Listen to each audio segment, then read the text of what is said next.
insecure berulang kali. Apa yang bisa Farhana lakukan? Dia tak bisa menyalahkan siapapun kecuali Levin dan dirinya sendiri. Farhana tak berhak menyalahkan orang lain, termasuk Rinjani. Walaupun Levin tidak pernah mengatakan secara gamblang bahwa dirinya mengagumi sosok Rinjani, tapi Farhana bisa membaca itu semua lewat perubahan sikap kekasih yang baru ia kenal beberapa bulan ini. Bukan! Ini bukan salah Rinjani. Mana boleh aku menyalahkan dia? Dia tak tahu apa-apa. Bukan salah Rinjani kalau dia begitu mudah untuk dicintai. Mungkin dia memang sosok yang sangat mudah untuk dikagumi. Tegas Farhana sambil bicara pada dirinya di depan cermin. Untuk kesekian kalinya Farhana merasa sangat insecure pada Rinjani. Setelah mulai lupa, kini rasa insecure itu datang lagi. Tapi sekali lagi Farhana sadari kalau rasa itu bukanlah kesalahan Rinjani. Tapi tetap saja, walaupun dia menolak untuk menyalahkan Rinjani, hatinya masih bertanya-tanya, kenapa harus Rinjani lagi? Apakah semua yang menjadi milik Farhana harus tertarik pada sosok Rinjani? Julian, Levin, bahkan Ruby juga merasakan hal yang sama ketika ada di dekat Rinjani, nyaman dan kagum. Sungguh Farhana semakin dan semakin merasa kecil. Ini perasaan aku aja atau memang iya ya? Rinjani sedang sibuk mengoles selai di atas selembar roti. Pagi ini mereka tidak sarapan yang berat-berat, hanya ada roti, selai dan pancake saja yang tersaji di meja makan. Soal apa, Rin? Tanya Julian yang sudah siap rapi dengan setelan kantornya. Kayaknya aku udah lama gak lihat Mbak Farhana main ke rumah sebelah. Udah lebih dari 2 bulan kayaknya. Kalau Pak Levin sih, aku masih lihat ada di rumah itu. Rinjani mengungkapkan rasa herannya. Kamu merhatiin banget sama tetangga ya? Sentil Julian. Bukannya gitu, Mas. Sebelum-sebelumnya tuh kan nyaris setiap minggu, kadang 2 kali seminggu Mbak Farhana terpantau datang mengunjungi rumah Pak Levin. Ruby juga sering main ke sini. Ya aku heran aja, ada apa gitu loh? Aku tuh maunya mereka cepet-cepet nikah. Kan kasihan Mbak Farhana, seenggaknya ada yang jagain. Kamu ngerti nggak sih Mas maksud aku? Aku nggak ngerti, dan aku nggak terlalu peduli. Udah dong sayang, jangan terlalu peduli sama ranah pribadi orang lain. Kan mereka yang menjalani, mungkin ada alasan kenapa itu semua bisa terjadi. Iya sih? I love you. Ucap Julian. Julian menyudahi obrolan yang menurutnya tidak terlalu penting itu dengan sebuah ucapan cinta. Love you too. Ya deh, nggak usah bahas lagi. Weekend ini ada undangan pertandingan, aku diundang buat berpartisipasi. Cuma pertandingan eksibisi, sama beberapa pemain yang udah pensiun juga. Kamu siap buat jadi supporter lagi? Rinjani terlihat sangat antusias. Sungguh Rinjani merindukan Julian beraksi di lapangan. Wah, beneran Mas? Kangen banget loh kamu keringetan lari-lari bawa bola di lapangan. Sahut Rinjani dengan sangat girang. Ya, aku udah pesan jersey custom buat kalian. Pertandingannya hari Minggu nanti. Acara sih apa sih, Mas? Kok kayak mendadak banget? Pertandingan charity gitu, hasil penjualan tiket, merchandise dan lelang bakalan disumbangin. Oke, aku sama Al akan berlatih buat jadi supporter heboh buat kamu. Harus dong. Asia Aboski. Julian mencubit pinggang Rinjani karena gemas. Ih, Mas. Kebiasaan. Mau nyubit yang lain, tapi malu diliatin sama Al. Tuh lihat. Rinjani menoleh pada Al yang tertawa-tawa menyaksikan papa dan mamanya. Bayi gemau itu sekarang sudah semakin besar, sudah bisa berlarian riang. Obrolan itu menjadi ceria setelah Julian mengalihkannya. Julian tak suka kalau istrinya membahas soal Farhana. Walau kadang Julian mendengarkan, tapi Julian tak ingin lagi ada drama dalam rumah tangganya. Di kesempatan yang lain, ada Farhana dan Adelia yang sedang duduk bersama sambil menyiapkan perlengkapan bayi untuk dibawa ke rumah sakit. Adelia memang dijadwalkan untuk menjalani persalinan secara caesar sekitar 10 hari lagi, dia pun harus menyiapkannya dari sekarang. Far, kamu ada masalah? Tanya Adelia pada Farhana yang terpantau melipat pakaian bayi sambil melamun. Enggak. Jawabnya singkat sambil tersenyum samar. Gak mungkin gak. Aku rasa kamu mang ada problem. Kenapa? Apa ini soal Levin? Aku nggak tahu. Ayolah, Far. Ada apa? Aku ini kan kakak kamu juga. Kalau ada apa-apa, tentu saja kamu boleh cerita ke aku. Aku heran aja. Kayaknya udah lama banget aku nggak lihat Levin. Atau itu cuma perasaanku aja? Itu bener kok. Adelia mulai cemas. Ternyata adiknya memang ada masalah dengan hubungannya. Adelia juga merasa cemas kalau Farhana akan murung lagi, padahal sejak ada Levin, hidup Farhana jadi sedikit lebih berwarna. Ada apa? Apa dia macam-macam dengan kamu? Aku belum tahu pastinya, tapi kayaknya dia belum siap berkomitmen sama aku. Hubungan kamu renggang udah cukup lama, dan bahkan lost kontak sebulan terakhir ini, setelah aku minta kesungguhan dia dalam hubungan ini. Maybe, dia emang belum siap. Atau, dia belum siap karena yang ngajak berkomitmen adalah aku. Entahlah. Berulang kali Farhana melempar senyum getir. Tampak jelas kalau Farhana sangat kecewa, tapi dia sudah lebih dewasa sekarang. Rasa kecewa itu selalu ia balut dengan senyum walaupun bukan senyum yang menyenangkan. Farhana sudah semakin belajar, sudah tidak seperti dulu lagi. Setiap ada masalah, maka ia akan menyalahkan orang lain secara habis-habisan. Kamu udah minta penjelasan ke dia?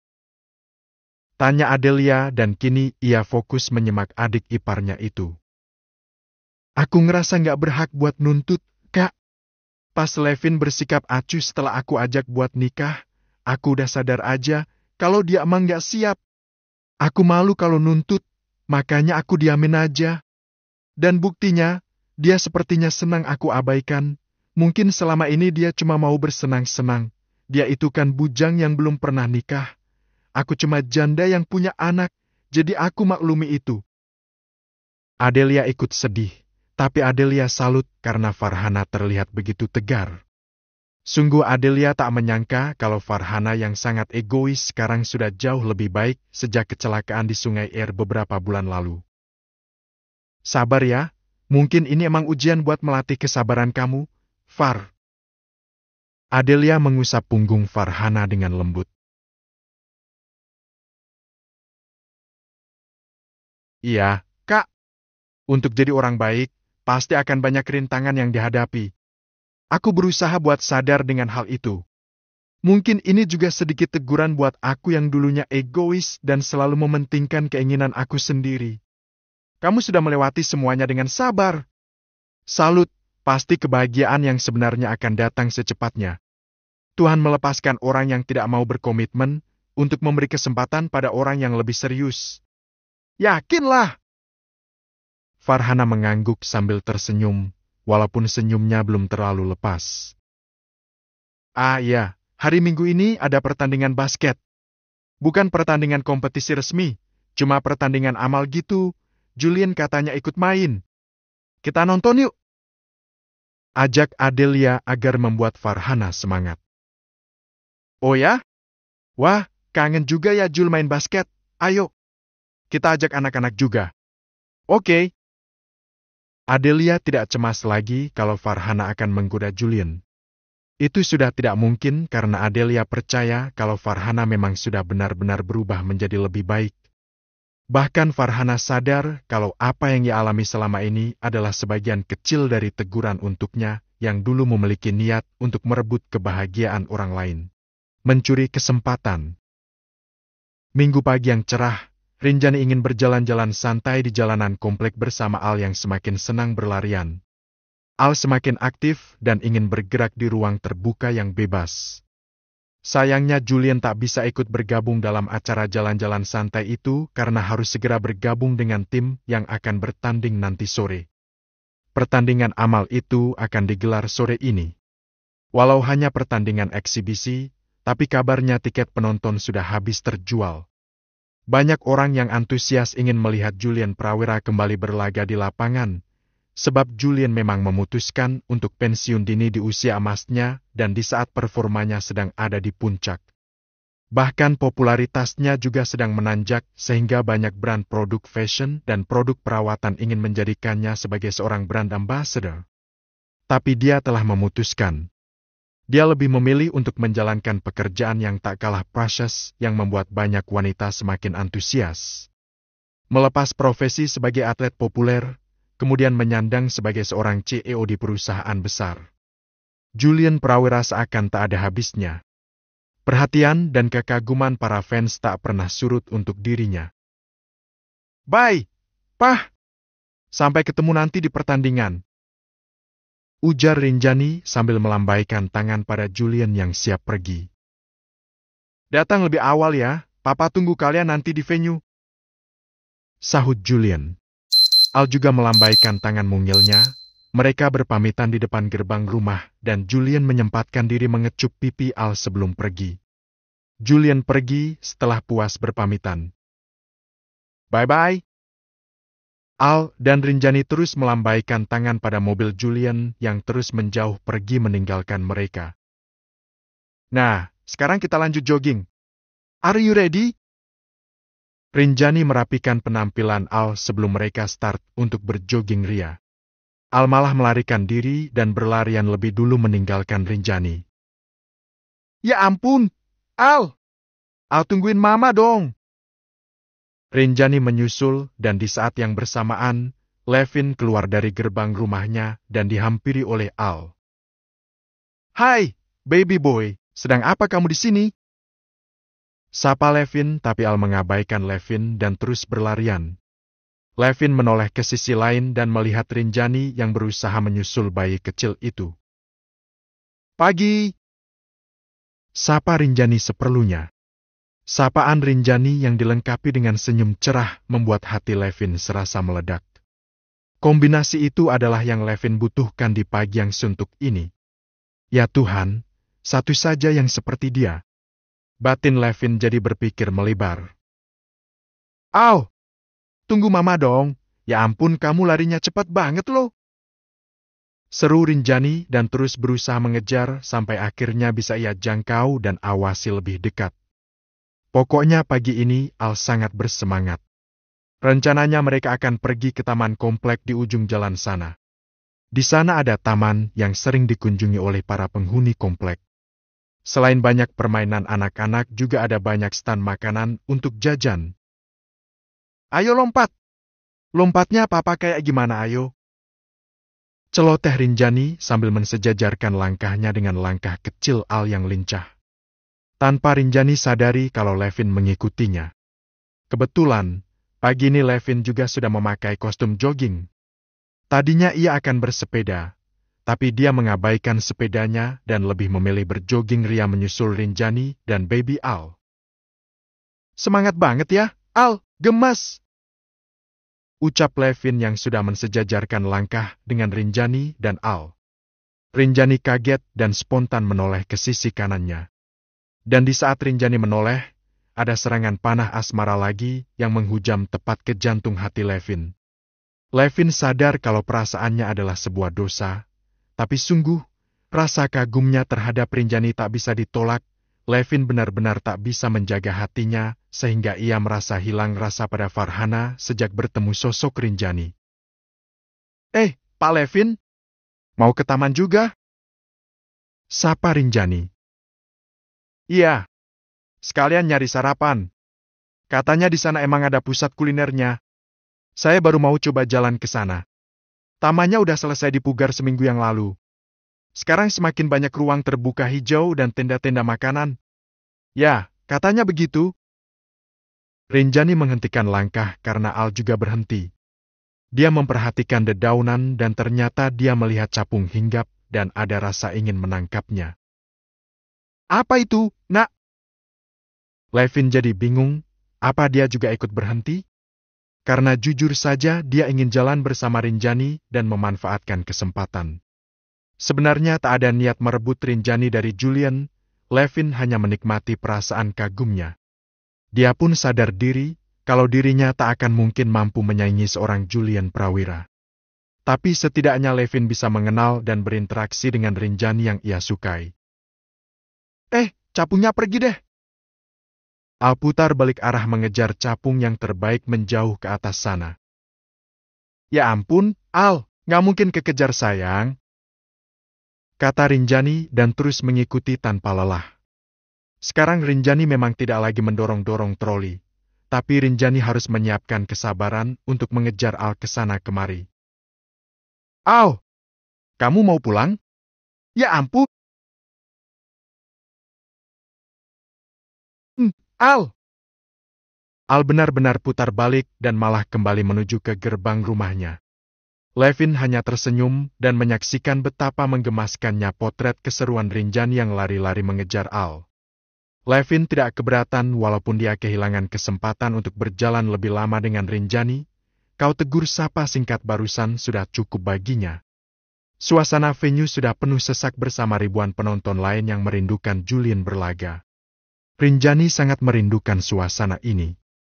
Setahun yang lalu, Rinjani masih menjadi supporter saat Al masih di dalam kandungan. Sekarang dia datang membawa supporter baru. Rinjani duduk bersama Rani dan Al di row paling depan, yang sangat dekat dengan lapangan. Dari sana, dia sangat mudah untuk menyoraki suaminya. Setelah Mas JP pensiun, kamu belum pernah lagi merasakan atmosfer ini kan, Rin?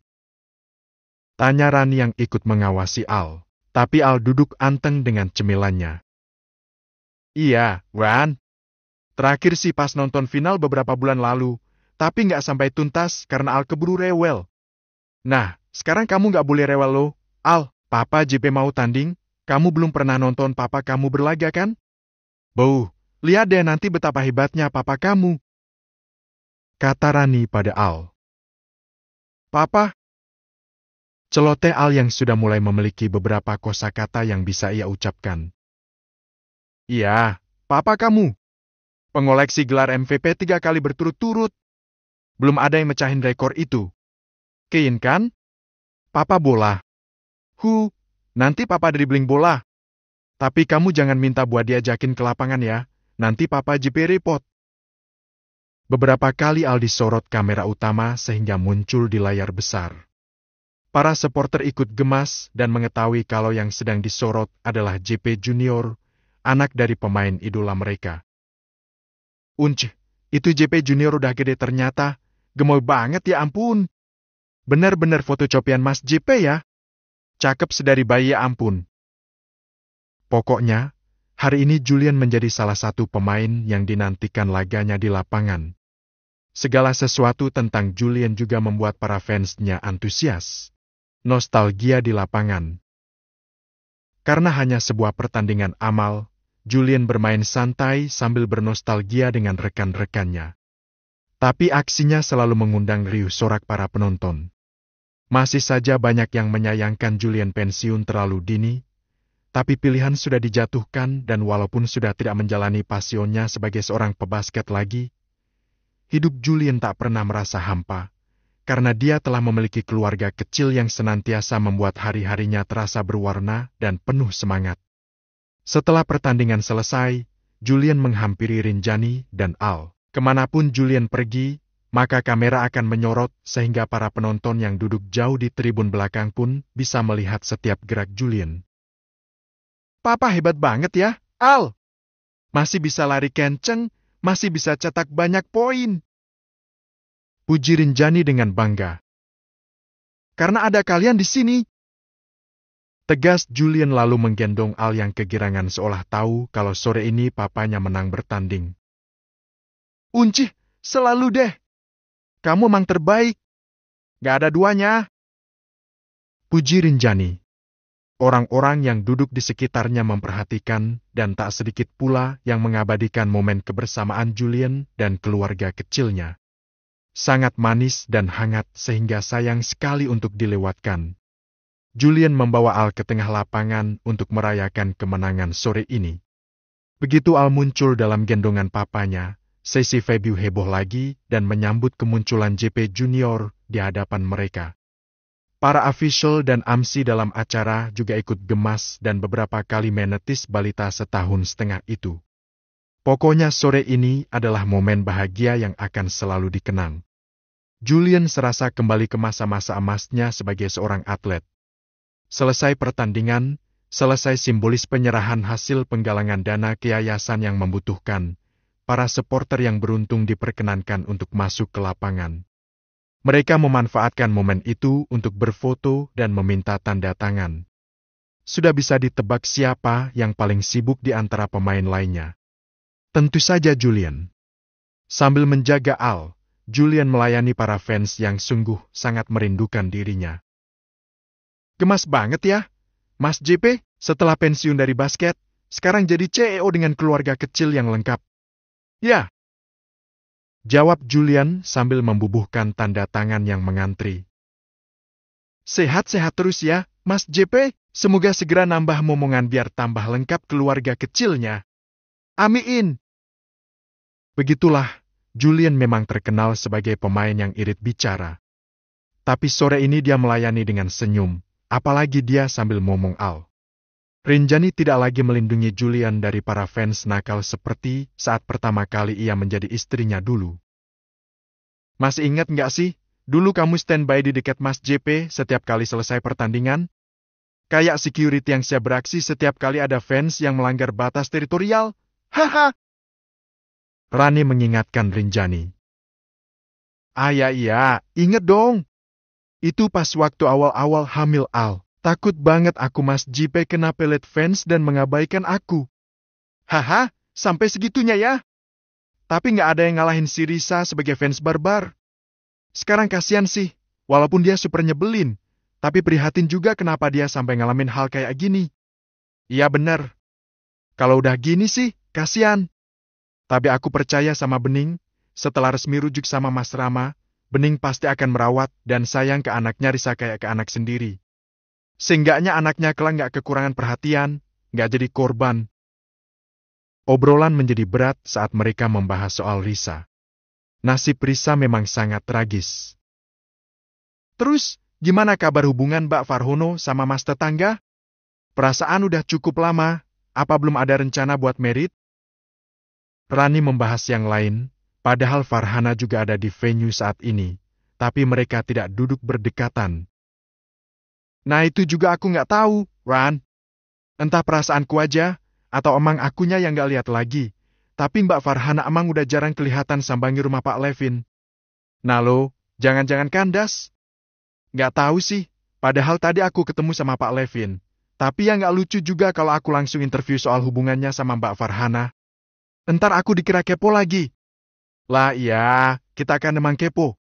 Ya tapi kan jangan sampai kelihatan benar-benar kepo. Harusnya mereka cepetan merit biar kedamaian kamu nggak terusik lagi. Aku rada-rada cemas sih, menurutku. Sebelum Mbak Farhono benar-benar punya pasangan baru, masih ada potensi buat dia balik lagi jadi dia yang obsesif. Jangan dong! Kurang-kurangin deh sudzon sama orang. Aku sih yakin kalau dia udah sadar total dan gak akan mungkin berpikiran lagi buat musik Mas JP. Lagian dia gak pernah berhasil kan? Mas JP tetap aman di pelukanku. Harusnya dia lelah karena selama ini dia gagal dan gagal terus. Tapi ya aku maunya dia segera menemukan pasangan sejatinya mau sama Pak Levin, atau yang lainnya juga nggak masalah. Yang penting, cepet-cepet ada yang menjaga dan melindungi. Oke deh. Gak ada kata lain selain amin walaupun dulu dia super nyebelin, tapi aku doakan yang terbaik buat kamu. Nah gitu dong. Harus jadi orang yang suportif. Ya, Bu Guru. Hah? Rinjani kembali fokus memperhatikan Julian dan Al yang masih dikerubuni fans. Rinjani mengambil kesempatan untuk mengabadikan momen itu dengan kamera ponselnya. Kapan lagi sang CEO akan berada di lapangan dengan jersey dan berkeringat seperti itu? Tentu saja Rinjani tak boleh melewatkannya. Walaupun Bening meninggalkan usaha warung yang selama ini menghidupinya, tapi dia tak kehabisan ide untuk tetap membantu perekonomian keluarga. Apalagi sekarang dia harus ikut mengatur kebutuhan Sri, Risa, dan si kecil Vio.